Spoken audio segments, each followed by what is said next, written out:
Talon Outdoor Show. I'm Charlie. And I'm JD. I'm Fred. I'm Captain Voltaire. And I'm Grant. A little more somber tone today. We are sitting in the studio recording on Wednesday. Thursday. It's Thursday? Yeah. Okay. Shows you how my week's been going. Monday, Thursday. We have an event that, if you're listening to this on Saturday, went on yesterday. I know that's confusing, but No, the day before yesterday. That's right. Today you still No. The event. No, listen, hear me out. All right. The day yesterday, if you're listening on Saturday, you and I have a fundraiser in Yes, Mariana. That's correct. For the FFA for Mariana, and we have been this we had to week record getting early. everything, so we had to record early on Thursday.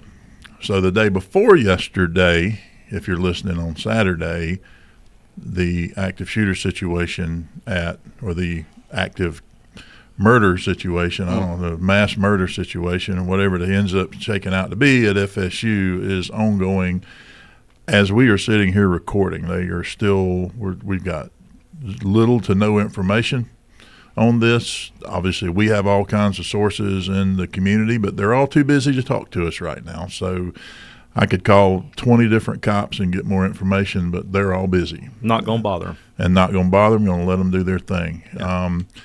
And as of right now, all we can say is that the same old. Our hearts and prayers, we're praying for everybody involved.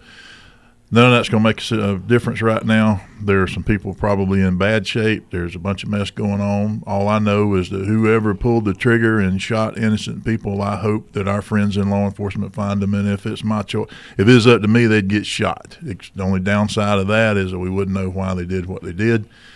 Something's going on. It ain't good. And Fred, you asked a minute ago, ain't you glad you're not on the SWAT team no more? Yeah, I did. You and I'm glad. And JD and I's response is we'd be there right now, and it'd be up. If it was up to me, I'd be clearing buildings right now looking for that person. But that's not my career in this town anymore.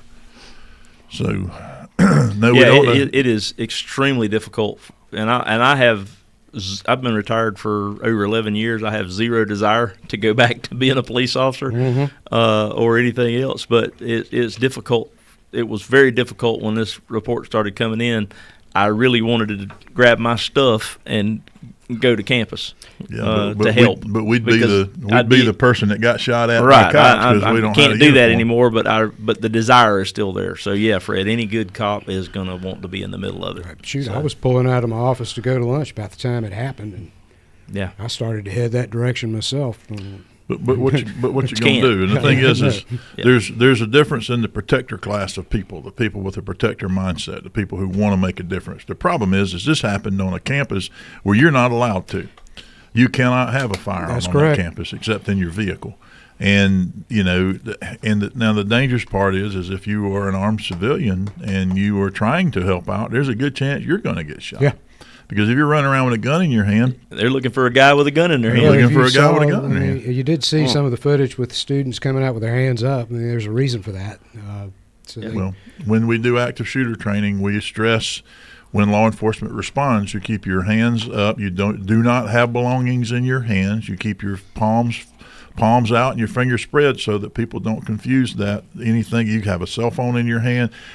There are people walking around videotaping stuff, and those are people with a dark object in their hand. And you got to be careful when you turn around. You could get shot by well-meaning law enforcement officers who, and the thing is under critical incident stress, one of the things that happens to us is auditory exclusion. We don't hear things that we would normally hear.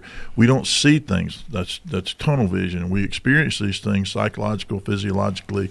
These things happen under stress, and the problem with that is that you might not hear an officer yelling at you, put it down, put it down, put it down. So you need to have considered this ahead of time, and that is that in an active shooter situation, once the danger has passed and you are running away or you are running away from the threat, leave your crap. Nobody wants your stuff. You got a backpack on or something, that's one thing, or a purse over your shoulder, but your hands need to be visible or you could inadvertently get shot. I mean, and people don't consider the fact that the law enforcement officers responding to the scene have tunnel vision, auditory exclusion. They have Heart's going 150 beats a minute or more, whether they're sitting in the car or running. It's a whole bunch of stuff going on physiologically to everybody involved in this. So it is very difficult to respond to these things and be able to go back and remember, because you have critical incident amnesia and you forget in short term what happened. I mean, your memories may be reforming correctly or incorrectly days later. I mean, your recollection of a critical incident, Fred, you're a defense attorney. You've probably defended people who were involved in things, and their story changes, and a lot of it. I went to one of these. We have to do training. You have to have so many hours every 3 years. You have to report them in. We have to go to these seminars. I went to an eyewitness seminar, and they show the studies where you have, you line a scene up, and you get 6 people, and they all come out with a different eyewitness testimony. Is the most unreliable testimony out there, just for that reason. Well, and that's not even in a stressful environment. Right. That's lawyer sitting around a resort somewhere at a conference room or whatever. But I mean, what they've done is they'll put people in a stressful situation. Gotcha. They'll say, all right, come back and tell me 10 things you saw. And some people are listing stuff that wasn't even there. Yeah, it happens. And, with that Sometimes that you stress, don't remember the chicken. Yeah, you don't. Yeah, I remember that story. That's why I wear a chicken suit at court. But that is, that's one of the things when you cross-examine a witness, because a lot of times the state, they don't have eyewitness testimony. That's what's been so revolutionary about body cams with law enforcement, because they have kept more cases. Body cams have settled more cases than anything else that I've ever seen in 32 years practicing criminal law. Which is another reason why some of the anti-law enforcement groups around the country don't like them. Correct. Because they can create their own narrative if they don't have the video. Well, we all like them. We're all for them because it keeps somebody with an ulterior motive from creating their own narrative. Is what it boils down to. Yeah, I like them. I mean, one of the biggest cases I had in my career, I might not have had it not been for a body cam that caught everything. Yeah. And that was law enforcement misconduct, you know, and that happens too. Sure. So that if you're a good cop, you got no reason to fear a body cam. That's your best friend. Yeah. It's like that'd be your best friend. Sure. And we've seen just in the last year, oh yeah, body cams that have cleared what otherwise would have been a controversial race war, all kind of stuff. And the cop was clearly in the right when he made the shoot. Yeah. I see these people online that are like police the police and all that junk that's out there. And I'll be honest with you, these are civilians, activists, but civilians who are videotaping law enforcement a lot. Mm-hmm. And so they publish the stuff that is most damning to law enforcement. It's usually edited and trimmed and taken out of context. It is taken out of context a lot, and also it shows a lot of cops that don't know how to talk to people. Yeah, and cops that are not educated in the law, that don't understand case law, don't understand what the limits of their authority is. I mean, it does point out a lot of flaws in the law enforcement community, but like any other profession, if you hire a builder, there are good builders and bad builders. There are people to build you a house that will withstand winds 10 times what it's rated to, and then there are some that, you go do a post-construction inspection before you get a certificate of occupancy, and the whole place is about to fall apart. Spit and chewing gum holding it together. Yeah. I mean, it's crazy. And doctors, the same thing. There are doctors that I would trust to do anything to me, and doctors that don't need to be touching me. And it's the same thing in law enforcement. We're not perfect and certainly need improvement, but you have people go out there and they video this stuff. I was always a fan of cameras on law enforcement. I politicked for it. I pulled for it. I hated it. I would not have wanted it earlier in my career, but now times have changed. But everybody wasn't carrying a camera in their hands either. Right. And I remember all the false accusations made against my staff, people that I supervised. And I just wanted a camera view because I trusted, the guy that worked for me. I knew he wasn't going to lie to me, but I knew the civilian probably had so it cuts both ways. I'm sure there's going to be a lot of footage come out about this incident at FSU, and we're going to learn an awful lot. Unfortunately, right now we don't know, and I think that's what it'll be weeks. We're hungry in this world. It'll likely be weeks. Yeah. Whatever it is, don't say it now. We'll be right back.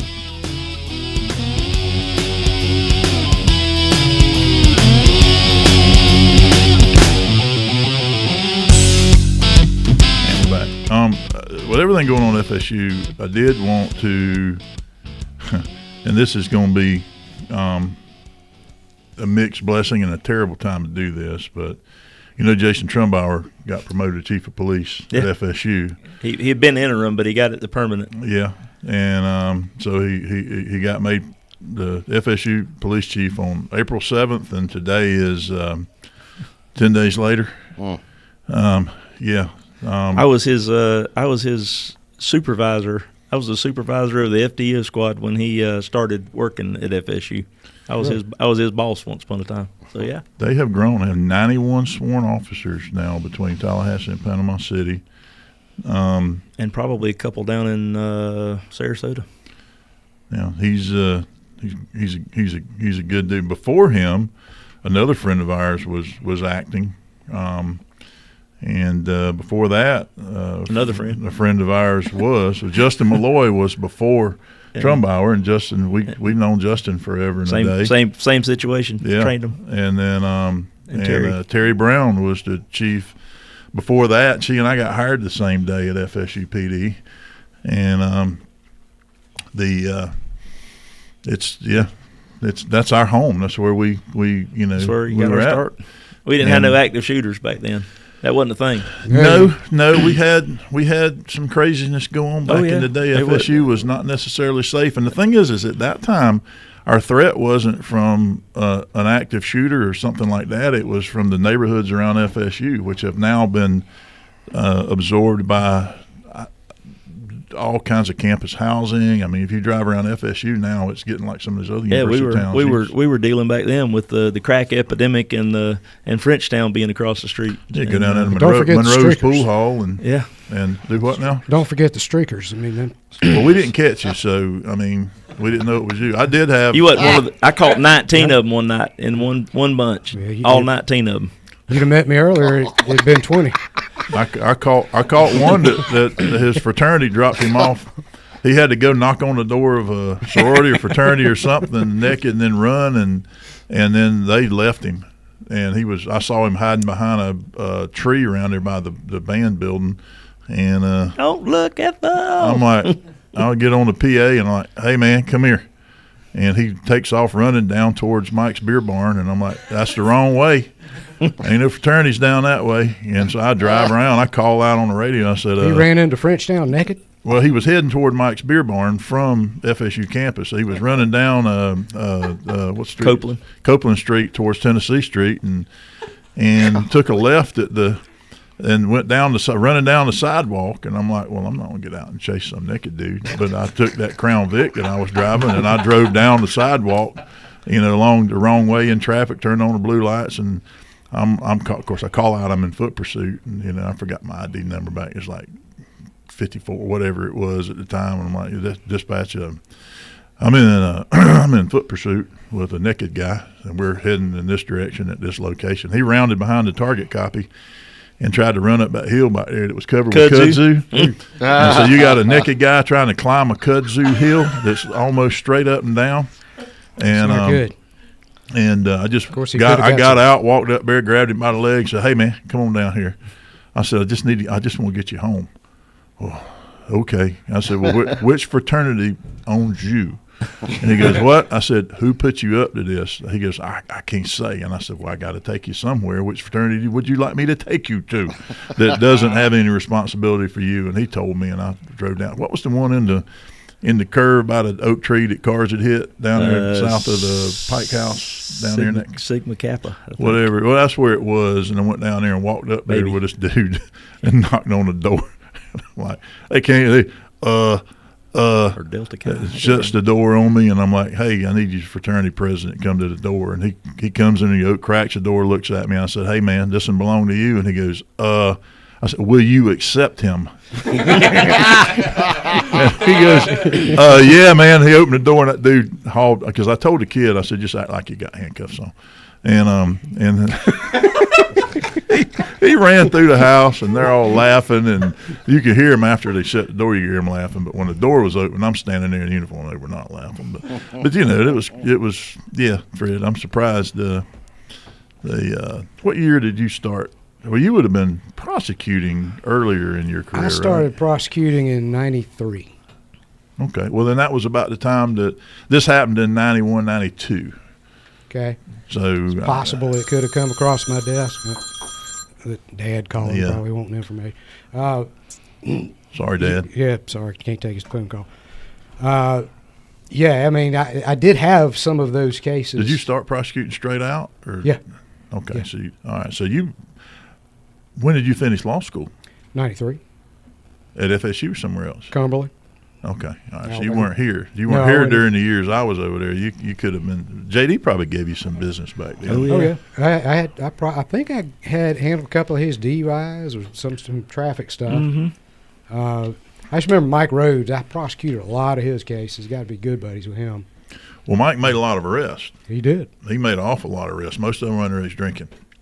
He did. He went around with the task force. That's what they did. Went around there and He ripped did a people up. lot of alcohol related stuff.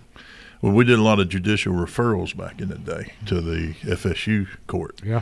To where they would go. And then when you actually put handcuffs on somebody and started taking them to the jail, they're sitting in the back of the car. You'd pull into that's one of the things that got me to What are we leave doing FSU. here? And I'm pulling into the jail, and they're going, "What are we doing here exactly?" And I going to the tell you, big boy FSU jail. goes, "You going to the jail? Well, you're just a campus cop. You can't put me in jail. This is a real jail." And I said, "Yeah, and I'm a real cop." Oh yeah, they And when I was being interviewed by Larry Campbell, the undersheriff at the time at the sheriff's office, and he goes, "So why do you want to leave FSU?" And I said, "Well, let me tell you what people say when I take them to jail." yeah. And I had one. I never had anybody ask me that again after I put on a green uniform. Yeah, there was one that was, I'm not going to say a name, but a friend of mine over there, and somebody these South Florida kids had come up, go to school, and they call up the FSU PD wanting a wake-up call. And they did not take kindly to that. Well, how many times you have to go unplug somebody's coffee maker, JD, or turn somebody's coffee maker off because some professor forgot to turn the coffee maker off in their office? You had to go do that? What? Well, they would try, and I never ever had a key to their office. I don't know why, but my key didn't work on their office. You didn't want to drink that coffee the next day if you made me go do it. Well, Let I me would just say call that. them back and say, I don't know what's going on, but this key don't work. You might have to get up and come out here yourself, or we'll just call the fire department if it gets too bad. How many cars do you have to open with a Slim Ain't Jim? no telling. I am a professional car breaker inner. I can get in. We used to. The only person that was better than me at Slim Jim in a car was Don Paramore, and he could look at one and make it open. They would call me when you they and I would. worked on different shifts. I was pretty good now. That's Well, one thing everybody I was else good on my at. squad would call me when they couldn't get into it with a Slim Jim, but And it has always happened on rainy days. always. Because people get in a hurry to go to class, and they jump out of their car and they shut the door, and then they forget their keys. Oh, my favorite part was you I had to get still them. can't use one of those. I still haven't figured out how Man, to. I get in that truck of yours so fast it would make your head spin. You can afford a locksmith. Well, and here's the crazy thing. You tell them when you get there. We had to get them to sign a waiver saying this may damage your locks. We're not responsible. We're providing a service for you for free to get you into your car. If we damage your car, hold harmless. Here, sign here, and we get those waivers signed. Y'all And had waivers on your shift? you had them too. You just didn't go to the I trouble. might have forgot. But you would tell them all this. I'm like, hey, man, there were certain cars that you had, old Chevrolets that had the slide locks. It wasn't a lock that popped up and down. It was a horizontal lock. Yeah. And you'd pull them apart most of the time. But I could get in, but you're going to disengage that manual lock from the mechanism. I always did the passenger door if I could, because Yeah. if I broke it, at least it was the passenger door. And they'd probably invariably, forget about even it. after you explain to them, I'm probably going to break your car doing this. Do you still want me to do it? Yeah. Sign here. They'd call up there. Yeah, I need to pay for my lock. Yeah. The first one I ran into that I could not get like the into. Wicked Witch of the West. was- Man, that's 'cause he's got allergies. I am so chewed up right now with congestion from being over at his place setting up that course on Tuesday, and everything's blooming, and it got me so stopped up. Did he make you eat any of it, or No, he I was walked grazing. around. I He was was grazing the whole never. time. I actually went home at night and ate Greenbrier, which is Smilex, and I ate passion flower vine for dinner. I sautéed some. And So yeah, ate it. I was coming to work this morning with all this congestion. I told my wife, I said, I'm gonna sing "Baby Lock the Door and Turn the Lights Down." Dang, that's pretty good. Yeah, well, I can't get that I low. can't normally get there. I'm there today. Look at you. Yeah, but that's fake. That's just I dropped about 3 octaves You today. did. I'd have brought my guitar if I'd have known you were going to do that. You were just handling talking So, about eating stuff on the farm. There's 24 quail eggs. You I wanted quail was eggs. so tickled when I walked in the studio and saw this. And they're my size for Easter egg hunting. I mean, I boiled some the other day. I couldn't get them to peel, so I don't know. You eat 'em But I raw. boiled them with regular eggs, so A little long. It was a little long for. I think I think you can just pour hot water on them and they be good to I go. think I fused everything, but Yeah, those are raw. You eating them raw? I probably will eat some of them raw, but I think I'm gonna boil some, have some devil quail eggs after I find them in the yard after I color them. You got to get out there with your wee knife and your wee little fingers and Yep. cut them things. And I'll be wearing one of that. you get an Easter bunny suit. Yeah, I ordered the one off of eBay that was in that movie, A Christmas Story or whatever that the kid. The terrifying Easter bunny. Yeah, the one where the kid shot his eye out. Yeah, you know, and he had to wear the. The old one. Yeah. Yeah, and I had to go upstairs and change into the bunny suit on Christmas morning because his aunt got it for it. Yeah. Remember that? The pajamas. Yeah. Yeah, I got the original one. I Cool. tried my best this Probably morning. size for a 12-year-old. It fits me fine. I tried my best to find you some Lilo and Stitch pajamas. Oh, jeez. And I just all you can find is pajama pants or a Stitch complete like pajama outfit where it's a costume. Just absolutely could not find any. But I didn't check the kids and the girl sizes. I was only looking for men, and maybe I was shopping in the wrong place for you. Well, I got So, something to say about that when I come back. I bet you did. A lot of people had something to say about that. We'll be back in just a minute.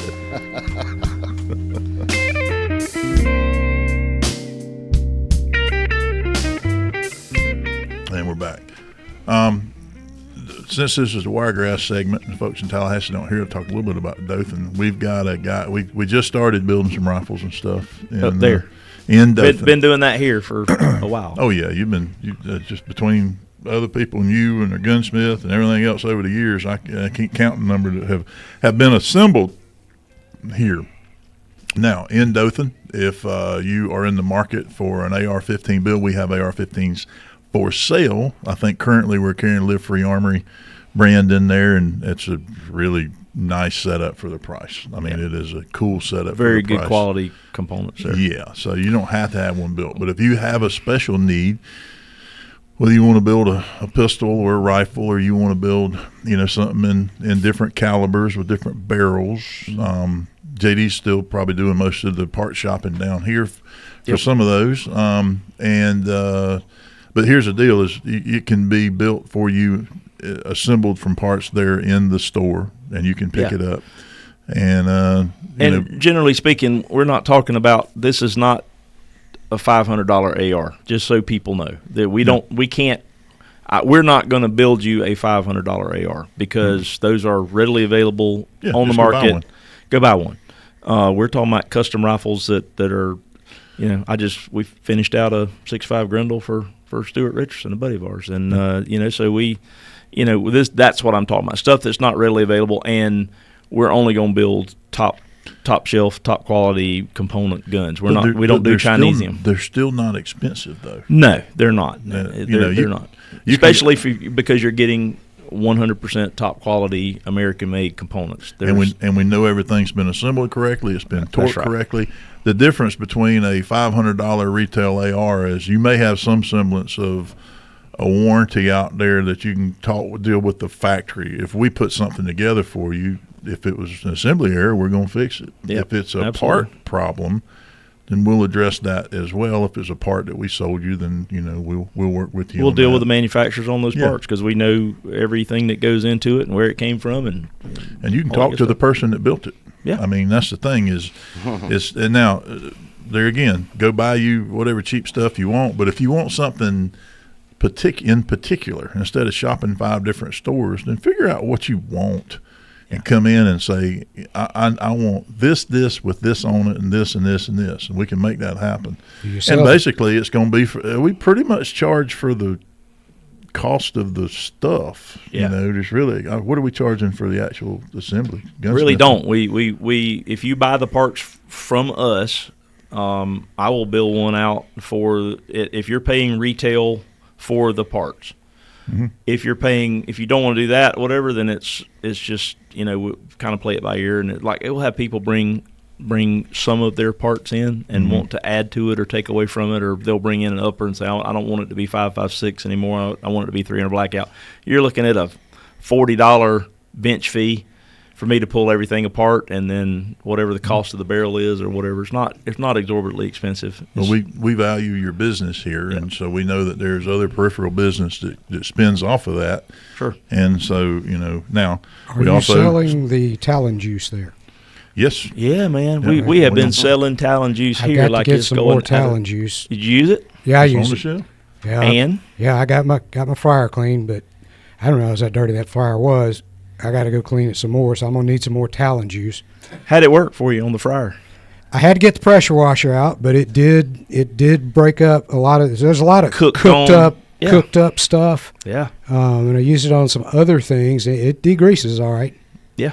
It'll get after it. I used it. I cleaned up a don't nobody have a fit here now, but I had a cast iron frying pan that I wanted to clean up and re-season, and put some of that on there and soaked a little bit and hit it with a brush, and man, stuff started falling off that pan like nobody's business. So I tell you, then you re-season it, Yeah, you got it. it was just it's a 100-year-old pan that needed to be cleaned. Well, they'll last 100 years. This is a 100-year-old pan, that frying pan I'm talking about. I blackened some fish last night from Southern Seafood. He had a pretty good haul this week. Gave me a piece of snapper, and I blackened it on the green egg. that's a great plug for a guy that nobody in his market is going to hear that comment. Oh, they sell over there.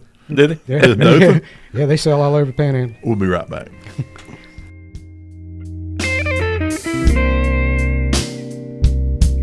And we're back. So on the break, I cracked a ball joke on you, and I don't have any. Well, I can't grow any more hair than you have, but I don't try. Yeah, I forgot my hat. Yeah, well, we sell hats out Here front. comes. You know the what? There's TikTok. anytime you need a hat, look on the bottom in my office in there. Yeah, there's but a all whole your bunch hats of free are like hats in there. huge, and I got a little head. Well, you can adjust them. Yeah, but then I look like Elmer Fudd walking around here. It's even worse. You'd have that strap that crossed over. I Yeah, have to put I gotta put it on, Well, like, I have the to third put it in the thing, so last it's two holes, and you would have to cross the holes up. I put it in the first two. Be very twice. Yeah. So we were talking about on the half-hour break and about the Talon gun juice, and for the camera up there, I know that the little TikTok slice-up thing, I'm talking, so it's going to pick this up. Maybe it will, maybe it won't. I use that on cleaning my tools that's been in my toolbox that are all greasy. You remember when you get all your ratchets and stuff like that get dirty? Man, you take this right here, and you can go through there and make that entire tool. Now, I can't say it's not going to help me make it any neater. Yeah. But it's certainly going to take all that grease off real quick, like that, and a rag, even some water. When I was over crazy. at your place Tuesday, I sat down on them creosote poles you got stacked out there to play with the goats, and I ended up with creosote all over my hands, and I didn't realize I got home, and I went to my mom's house to eat, and I looked at my hands, and I was like, my hands were brown with that creosote off them fence posts, and I happened to have a bottle of that in my truck, and I just squirted on my hands, and man, my hand, I've never gotten creosote off of me that fast and easy before. So it is a powerful degreaser. I didn't even think to carry some of that stuff in my truck. Yeah, it's a good place to have it. Well, we have been selling the fire out of What it. does it smell like? It don't smell bad. I mean, it don't really have a. it's Open your mouth. See if you can hit it from here. I mean, it's This one off the shelf. Obviously, It don't really have a smell. smell of it. Until I've researched the product so well, I had to sniff it to see if it had a smell. It doesn't really have much of a smell, does it? I've used it. I hadn't noticed the smell. I mean, it'd be nice if it had some sort of fragrance in it. If we could Maybe get it to change smell the like going on, formulation and put some lemon oil or something in put there. some of that patchouli oil I got in there. It smells Don't like do gun. that. Do not do that. Just Campfire. when that is some of the most disgusting. Patchouli. You're always talking about Justin Danger Nunley on the show, and he did one of them. Did you know? Hey, listen, did you know? When he does that, that's kind of his tagline. There's only like 20 scents that are trademarked in the U.S. There's only like 20 different products that the scent of the trademark or the scent of the product is trademarks. Crayola crayons is one of them. Play-Doh is one of them. Hoppy's No. 9 is one of them. Hoppy's gun oil. Hoppy's Gun oil. Hoppy's number 9 gun oil is a Really? patented scent. They use banana oil. It smells like bananas. And but yeah, it's one of like 20 products, only 20 products in the country that have a patented scent. So we can't make it smell like Hops number 9 or Hoppy's number 9. Unless we put Hoppy's number 9 in it. Well, then we We're probably buying their stuff then- probably. Right. Well, if I you don't think did- that mixed good with that. Well, I'm if just you saying. didn't know, now you do. Now you do.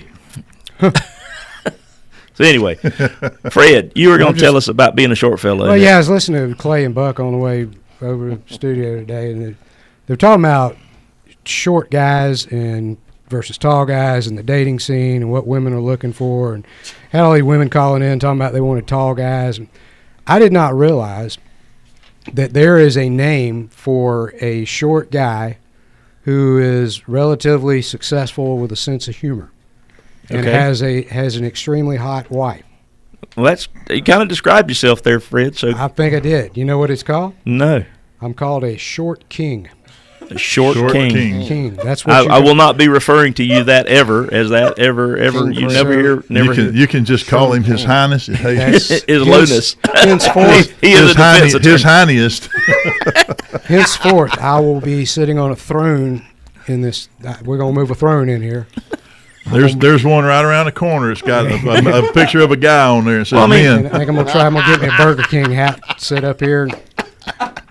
Short King. I will be the short. I don't know if they got rid of King Love's robe when he died, but Dude, I found there's some other names for you on TikTok out here. I don't know. FCC gonna get after you if you say some of them. Oh man, I tell you what. So, Hey, Charlie, You listen here, you little TikTok Gen Z hey, wapes. look what I found. This a listener of ours sent me a link to this. The blue stuff. Yeah, and I sent it to Charlie, and he immediately got on the I ordered 2 cans of it, internet. and they have the Chris Brown over in Chattahoochee Yep. heard the show Yeah. and sent me the link, and that stuff there will cure everything. for horses, ponies, cattle, and dogs, and pretty much anything else. It don't hurt on humans because I have had it. Oh, Nothing yeah. that sprayed Well, on this me. has other uses. Extremely flammable. Vapors may cause flash fires. Irritate skin. So if It don't spray it in your Ford Explorer and light a cigarette. Oh, my 'cause it'll blow your windows out and set off your airbags.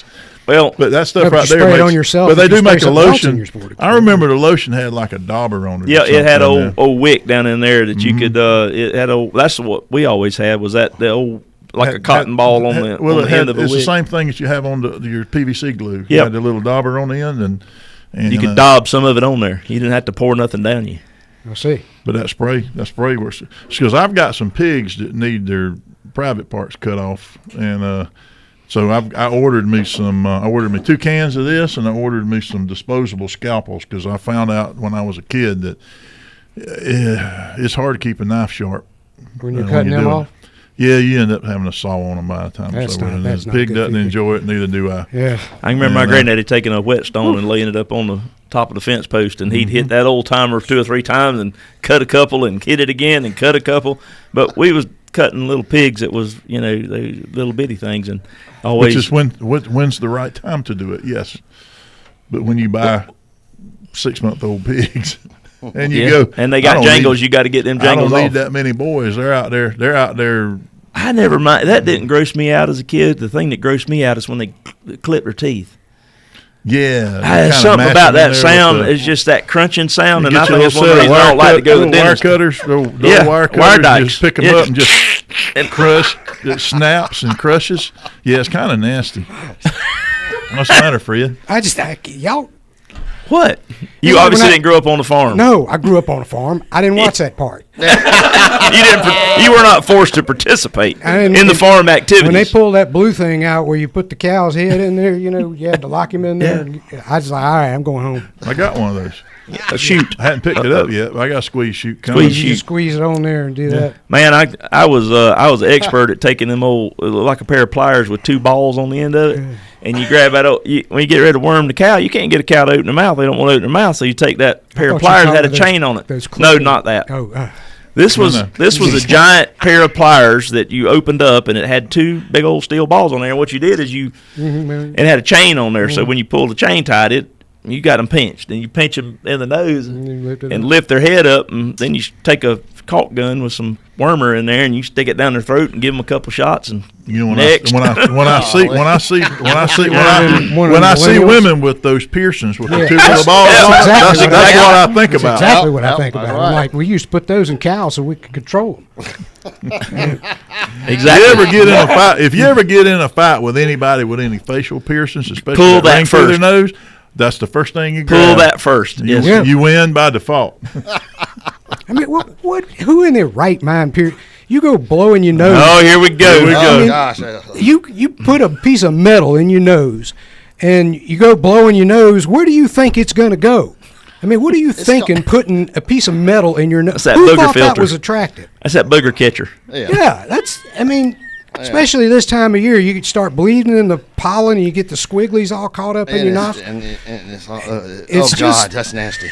Who That's does worse than that? cookie. Well, you just wipe it off on your Lilo and Stitch pajamas. I mean, yeah, that's who does that. You would expect somebody who wears a pair of Lilo and Stitch pajama pants in public to have something metal pierce through his nose, looking like an absolute idiot walking around. It just makes no sense. They probably got blue hair and a streak of something other color in there. Well, here and comes the comments. Here comes the comments. Yeah, There's 1.1 million views on the last one. I'm just telling you. I'm just telling you what I think. I mean, I'm trying to be honest here. And funny. You should have worn And we're trying to be funny. There's that. I mean, that's real. I mean, I really get upset when I see that. I just All right. Be right back.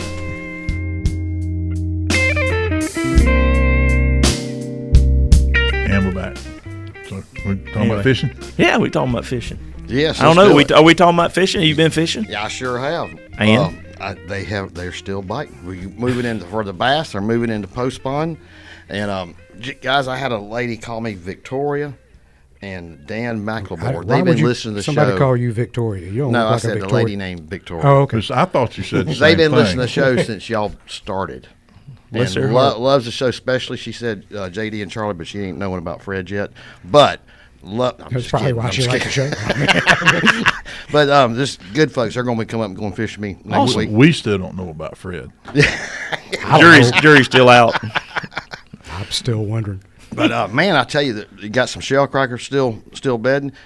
I haven't seen no brim bedding yet, JD. I know I got folks interested in coming doing some of that, but I haven't actually seen the first actual brim bed. Well, I thought a shell cracker was a brim. Well, no, they're Technically, maybe Technically. panfish, but a little bit yeah. bigger, Brim is a little more aggressive. A brim is a bluegill and or a red belly, There you go. That's right. But A shell cracker's known as a red ear. red-eared sunfish. That's right. They get bigger, and they're special. They're a very special creature. They eat mollusk. They eat snails and mussels and stuff off the bottom. Where That's right. brim don't do that. You let one of them swallow your hook, you just go ahead and cut put your new hook on there. That's one thing I always use those gold eagle claws. They'll bend. You can straighten them back out. You're Yeah, sitting there constantly retying. red-eared sunfish, shell crackers. They have an apparatus in the back of their throat. It's a crusher, and it actually will grind up small shells. That's why I think that's why their meat is so sweet. Maybe I don't know, because they're eating mussels and little tiny snails and stuff. But their bellies will be full of shells when you clean them. You'll find it all in I there. always wonder why they were called shell crackers. Because they have a device down in their gullet down there in their, They before crush it gets to mussels. their stomach. Look at They've that. got a crusher in there that they mash up the shells, that stuff, the shellfish they eat. That's Yeah. right. I was having a conversation with my old man the other day. He was talking about how come it is JD always knows all these facts. And I'm like, I don't know why he knows it. I just know he knows them. And every time I come out here, I get some new fact that I didn't know. I am cursed or blessed, however you want to look at it. If I read something or don't forget hear it. something, I just don't forget it. I don't know why. It's like my head's full of useless, worthless stuff like that.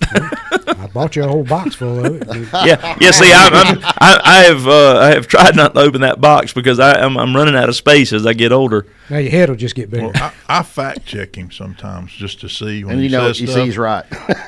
He's either right or he's repeating something that he's heard his whole life, and that maybe there's some proof to the. But it's fine. But it's okay. It's stuff we all believe. Yeah. But there's every now and then it'd be something Pawpaw told him, and Yeah, it might and it might have been refuted since then based Right. on scientific fact. But it was a fact growing up. So I don't recall a time I've ever been able to just absolutely prove him wrong.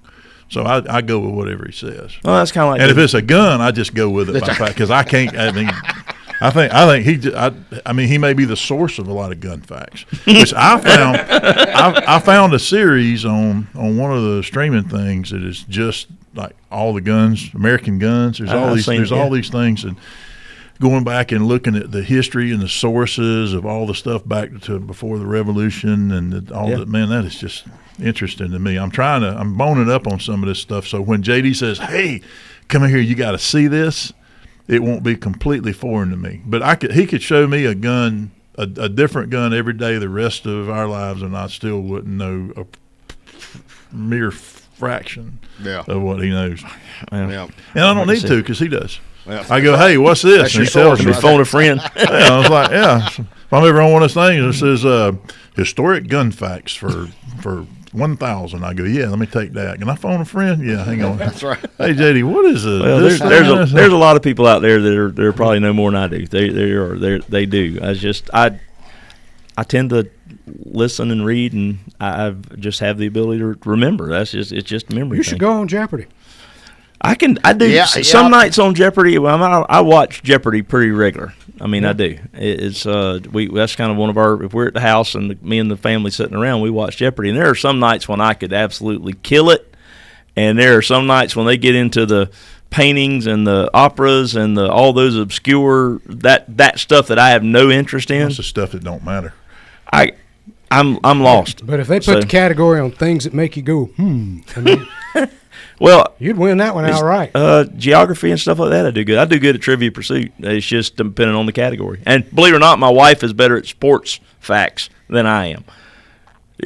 Well, she grew up with an older brother that was all into baseball cards and sports and all that stuff. So she grew up around Jack, her older brother, that is all into pro sports, because that's where most of your sports facts are usually professional sports. And I have never given a dang about pro sports. I played sports. I like sports, but I don't remember facts and figures from sports. I mean, now my middle son. I mean, he looks at. He can't tell you the year something happened, but he can tell you what FSU's record and who they played and what their. And there are some people that are absolutely amazing at that, and they can tell you what Hank Aaron's batting average was the year he broke the home run record. I got no clue. I don't care. I mean, it's just not something that ever mattered to me. So if I ever heard it, I wasn't paying attention to it. But if something interests me, I pay attention to it, and I tend to remember it. So there's that. Yeah, That's right. And and I used to do a lot of reloading for cartridges and stuff. So I had load data. I could tell you exactly how many grains of this kind of powder for that weight of bullet in a 30-06, and there's still loading data that's floating around in my head, and I don't know why, but it's there. I can tell you that 5.5 grains of bullseye powder and 115 grain full metal jacket on a 9mm give you about 1,150 feet per second. I don't know why that's in my head, but it is. So I guess I'm just weird. If we get that AI thing where you can put that thing he is and, AI. plug that in there. JD Hook up GPT. Yeah, I wanted a subscription to that. It might scare you too, because Well, getting him to write anything down is the problem, because he can't stand to write anything. He's like, "Hey, write that down." you just call me if you need me. So I use JD like I'll be driving down the road and I want to know something. I'll reach up there and on my phone I got a mount there in the dash, and I'll push that little microphone thing on Google, and I'll go, "How old does a rooster need to be fertile?" That was a question asked the other day, and it was like so many 4 to 5 months or something like that. Because I'm thinking about putting one of my roosters in the pen. If it's gun related, I just reach up there and I just push that button and say, "Call JD." And they go, "Hey, what?" And I go, "Hey, what year? Did they make?" Yeah, that was okay. Thank you. So I don't have to ask the internet. I just use him. He's kind of like Marissa Tomei and my cousin Vinny when it comes to talking about Cars. cars. Yeah. Oh, yeah. Because it didn't have positive traction. It back didn't then. have positive track. Because if you ever been stuck in the mud in Alabama, You know that. you know that. But when when you're watching a movie like that, and there's the difference between positive traction and independent rear suspension and limited slip, and you're nodding your head, going, then You might be a redneck. you might be a redneck. You know, I'm gonna tell you something about that movie. That movie of all of We're talking about My Cousin Vinny. My Cousin Vinny, that movie of all of the legal movies and legal dramas and legal stuff on TV dealing with criminal law and trials. That movie In the is- South. in anyway, that movie is actually procedurally accurate, Yeah. right down to the objections and the rulings on them, and about like when they struck his opening statement when he said it was BS because it's argumentative. Right. That was procedurally correct. I mean, everything that the rules of evidence were followed, so they actually must have had lawyers consulting on that movie. As a gun guy watching military movies or law enforcement movies or whatever, it drives me up the wall. I mean, I tend to watch the historical documentaries and stuff with my kids when they're studying something in school. I can go, well, there's a really good movie. Let's go look at this movie. We were watching one from the Somme about the Battle of the Somme because my daughter's doing World War I right now in school. But I turn on those things sometime, and you see the German soldiers, and they're all armed with Enfield rifles, and then they show the British soldiers, and they're armed with K98 Mausers, which is just exactly the opposite. The Brits should have had the Enfield, and the Germans should have had the 98Ks, and you got a German soldier And shooting a nobody Tommy. else noticed. Well, I mean, when you're reading They should hire mystery people to novel get and- it right, at least to try to get it right. Yeah, Well, I mean, they hire armorers on movie sets, and they end up getting people shot and killed. So, I mean, And there's that. Yes. Yeah, you're reading a mystery novel, and it's got some guy in there that's a firearms expert who put his Glock on safety, and I'm like, what? It means I love it when every time you go took like, his finger off the trigger. every time anybody gets ready to go anywhere with a shotgun, it's like, You should have had that done. all right, you ready to go? Do it again. All right, let's clear this room. Yeah, you just What are you doing? What are you doing? got 3 shells on the floor. They've got and now you SWAT got 2 guys, left. bad boys. There's SWAT guys rappelling out of the ceiling in a factory. First off, had to get up there. Why are they rappelling into a gunfight? And second off, every one of them always gets killed. And then the 2 heroes, are I mean, I can't sit through those. I sit through it and I just shake my head and Like, first of all, the should have happened when you got out of the car. Yeah. and then not again. And not again until you pull the trigger. And they Yeah. never unload them. They load Oh, them. and them 19-shot revolvers. Yeah, yeah. With no reload. Ain't missing no bullets off in his belt. He's got bullets. All the cowboys got bullets on their belts, and they can get in the gunfight, shoot 25 people, and still You have only all the got bullets. one round left. You don't know what I was shooting at you with. All right, we'll see y'all next time.